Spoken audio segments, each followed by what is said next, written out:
La fusion, le passage de l'état solide à l'état liquide. Si on regarde le graphique de la fusion, qu'on y met toujours sur l'axe horizontal le temps et sur l'axe vertical la température, on doit commencer, si on prend l'exemple de l'eau, dans des températures négatives.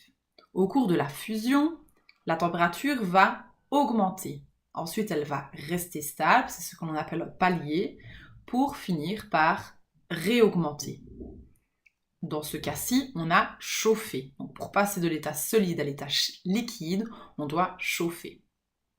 Si on sépare ce graphique en 3 portions différentes, la portion rouge, la portion mauve et la portion orange, on va pouvoir voir que dans la première partie de l'expérience, l'eau est sous forme de glace, donc sous forme de glaçon.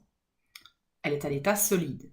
Ensuite, l'eau va se mettre à fondre et donc on va avoir un mélange d'eau et de glace. Et pendant toute la durée de la fonte, qu'on ait un petit peu ou beaucoup de glaçons, on a la même température, donc la température reste stable. Donc on a un mélange de solide plus de liquide, c'est le passage de l'état solide à l'état liquide qu'on appelle la fusion.